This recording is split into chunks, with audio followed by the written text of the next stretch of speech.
Suatu hari tanggal 9 September 2015, suasana apartemen mendadak heboh. Yoshimi ditemukan tewas dalam kamar. Petugas keamanan yang masuk ke unit apartemen setelah mendapat laporan dari teman korban menemukan pemandangan yang mengerikan. Yoshimi tergeletak di dalam kamar, tidak bergerak, tidak bernapas, dan ada satu hal yang langsung mencurigakan. Pintu kamar terkunci dari luar. Saya ulangi, pintu kamar itu bisa dikunci dari luar. Artinya, ada kemungkinan seseorang mengunci pintu dari luar setelah atau sebelum Yoshimi meninggal. Polisi datang, olah TKP dilakukan, dan mereka menemukan sesuatu yang semakin membingungkan. Tidak ada tanda-tanda kerusakan pada pintu.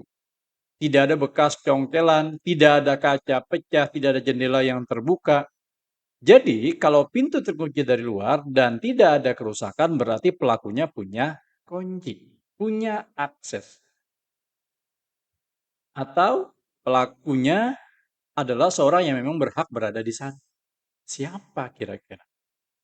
Akhirnya polisi mulai memeriksa satu persatu tetangga, teman, kolega, tapi semua orang yang dekat dengan Yoshimi punya alibi masing-masing. Yoshimi punya beberapa teman orang Jakarta gitu ya. Dan alibi teman-temannya semua bisa dipertanggungjawabkan. Dan disinilah awal dari perburuan panjang mencari pelaku. Karena kasus ini ternyata tidak sederhana yang kita bayangkan. Awalnya polisi agak kesulitan. Kenapa? Karena sistem keamanan apartemen dianggap sangat ketat.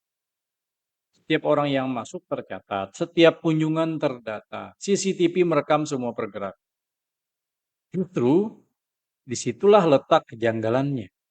Kalau sistem sekolah, kalau sistem sekokoh itu, bagaimana mungkin ada pembunuh yang bebas masuk dan keluar tanpa terdeteksi? Atau apakah pembunuhnya memang tidak perlu masuk karena dia sudah ada di dalam? Polisi mulai mengarahkan penyidikan ke orang dalam. Karyawan apartemen, security, teknisi, pembersih, siapapun yang punya akses ke unit-unit penghuni. Dan setelah menyisir rekaman CCTV berkali-kali, akhirnya ada satu nama yang muncul. Seorang petugas keamanan.